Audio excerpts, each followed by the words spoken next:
নমস্কার সবাইকে, আবার একটা দারুণ স্বাদের রেসিপির সাথে আমার রান্নাঘরে আপনাদের স্বাগত জানাই। আজকে একটু অন্যরকম পদ্ধতিতে ভোলা মাছের ঝাল করব। আমরা ভোলা মাছ সর্ষে বাটা দিয়ে বেশিরভাগ খেয়ে থাকি, সেরকম সর্ষে বাটা দিয়ে না করে একটু অন্যরকমভাবে এই ভোলা মাছের রেসিপি শেয়ার করব। রেসিপিটা শেষ পর্যন্ত দেখতে থাকুন। রেসিপিটা ভালো লাগলে লাইক, শেয়ার, কমেন্ট অবশ্যই করবেন। চ্যানেলটা অবশ্যই সাবস্ক্রাইব করবেন। তো এখানে ভোলা মাছটাকে ভালো করে ধুয়ে নিয়েছি, ধুয়ে ভালো করে পরিষ্কার করে নিয়েছি। এবার নুন হলুদ মাখিয়ে নিলাম। নুন হলুদ মাখানো হয়ে গেলে এবার এই মাছগুলোকে তেলের মধ্যে দিয়ে দিচ্ছি। সর্ষের তেলকে খুব ভালো করে গরম করে নিয়েছি। গরম করা হয়ে গেলে এবার একটা একটা করে এই ভোলা মাছগুলো তেলের মধ্যে দিয়ে খুব ভালো করে ভেজে নিচ্ছি। তো মাছগুলো আমার খুব ভালো করে ভাজা হয়ে গেছে। এবার এই মাছগুলোকে তুলে নেব। মাছগুলোকে তুলে নিয়ে এবার পরের রান্নার প্রসেসে যাব। তো মাছগুলোকে একটা একটা করে তুলে নিচ্ছি।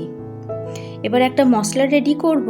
তার জন্য একটা প্লেটের মধ্যে নিয়ে নিচ্ছি হাফ টেবিল চামচের মতো এখানে রাঁধুনি নিচ্ছি। আর নিচ্ছি ওই রাঁধুনির সম পরিমাণে নিচ্ছি গোটা ধনে আর এই তেজপাতা। একটা বড় তেজপাতাকে ছোট ছোট করে টুকরো করে নিচ্ছি, মানে ভেঙে নিচ্ছি তেজপাতাকে। এই মশলাটা দিয়ে রান্নাটা করলে অসাধারণ লাগে এই ভোলা মাছের রেসিপিটা।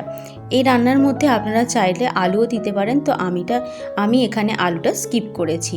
এবার একটা তড়কা প্যানের মধ্যে এই মশলাটাকে একটু গরম করে নিচ্ছি। আর তেজপাতা, রাঁধুনি আর ধনেটা একটু হালকা নেড়েচেড়ে গরম করে নিচ্ছি। খুব একটা বেশি ভাজবো না, মশলাগুলো কিন্তু সব পুড়ে যাবে। গ্যাসের ফ্লেমটা লো করে রেখে একটু একটু করে এই মশলাগুলোকে একটু নেড়ে নেবো, যাতে মশলাগুলো একটু গরম হয়ে যায়। ভালো মতো মশলাটা গরম হয়ে গেছে। এরপর এটাকে একটু নামিয়ে রেখে ঠান্ডা করে নেব।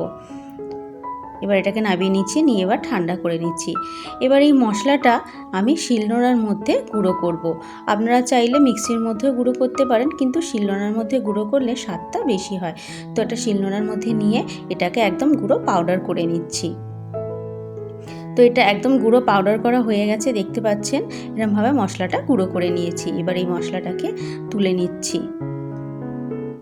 তোলা হয়ে গেলে এবার যে মাছ ভেজেছিলাম যে প্যানটার মধ্যে, সেই প্যানটার মধ্যে এবার দিয়ে দিচ্ছি পেঁয়াজ কুচি। একটা গোটা পেঁয়াজ কুচি আমি দিয়ে দিলাম, একটা টমেটো দিয়ে দিলাম, আর ঝালের আন্দাজ অনুযায়ী কাঁচা লঙ্কা দিয়ে দিলাম 3-4টে।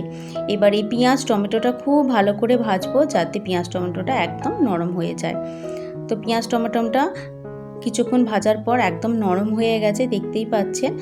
এবার এতে আন্দাজ মতো একটু হলুদ গুঁড়ো দেবো, আর কাশ্মীরি লঙ্কার গুঁড়ো দেবো, আর দেবো একটু জিরে গুঁড়ো, অল্প একটু নুন দেবো।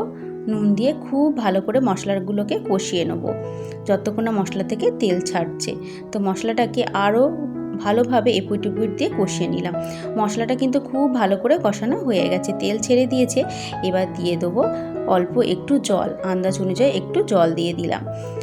জলটা দিতে মানে ঝোলটা ফুটে উঠতে এবার মাছগুলোকে একটা একটা করে দিয়ে দেবো।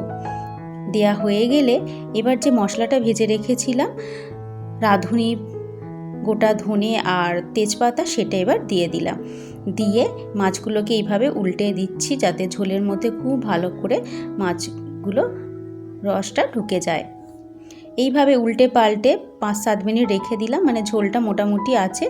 ঝোলটা আপনারা আপনাদের আন্দাজ অনুযায়ী রাখবেন। এবার এটা হয়ে গেছে, এটাকে স্ট্যান্ডিং টাইমে রেখে দিয়ে এবার নামিয়ে নেব। তো এইভাবে অবশ্যই একবার ভোলা মাছের রেসিপিটা তৈরি করে খাবেন, অসাধারণ লাগবে খেতে, স্বাদটাও অন্যরকম লাগবে। রেসিপিটা ভালো লাগলে অবশ্যই চ্যানেলটা সাবস্ক্রাইব করবেন। আরও নিত্য নতুন রেসিপি পাওয়ার জন্য, রেসিপিটা দেখার জন্য অসংখ্য ধন্যবাদ। আবারও দেখা হচ্ছে অন্য কোনো একটা নতুন রেসিপির সাথে। ততক্ষণ সবাই ভালো থাকবেন আর সুস্থ থাকবেন।